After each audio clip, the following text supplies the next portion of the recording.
Hi boys and girls, welcome to Social Studies. This week in Social Studies we're learning about explorers of the past. And yesterday our lesson was about Lewis and Clark, and today we're going to learn more about Lewis and Clark with this book called Lewis and Clark. Let's read. Introduction.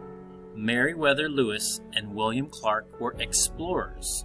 The United States bought land west of the Mississippi River. Lewis and Clark explored it. They traveled many miles. Here's an illustration of Lewis and Clark. Early life.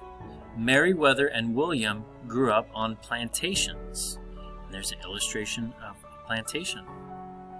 William later lived on the frontier. Meriwether liked to study plants and animals. Leaders.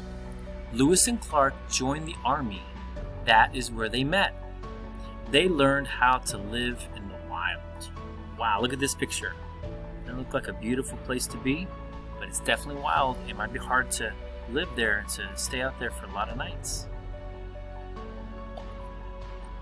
Lewis worked for President Thomas Jefferson. Here's an illustration of President Thomas Jefferson. Jefferson wanted to find a waterway to the Pacific Ocean. He asked Lewis and Clark to find one. History makers. Lewis and Clark led a group to explore the new land.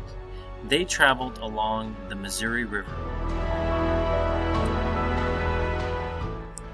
They made maps. They wrote about what they found. Wow, look at that map. It's like a book. And it opens this way, not the normal way.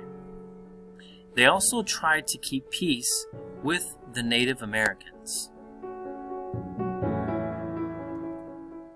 Legacy. Lewis and Clark went to the Pacific Ocean. Then they returned home. They were greeted as heroes. And here's a statue of Lewis and Clark. Lewis died in 1809. Clark died in 1838. Their notes helped pioneers live on the frontier. This helped the United States grow. Alright, boys and girls, if you like, you can get a piece of paper, some crayons, marker, or pencil, and draw a picture of Lewis and Clark. And I'm going to go back a few pages so you can have an illustration to copy. You can, I'll leave this one right here. You can pause this video, draw them, or draw another part of the book that you remember. Maybe not them, but maybe the wilderness, and somewhere you'd like to visit, maybe if you like going camping or something like that. So thank you for joining me today for Social Studies.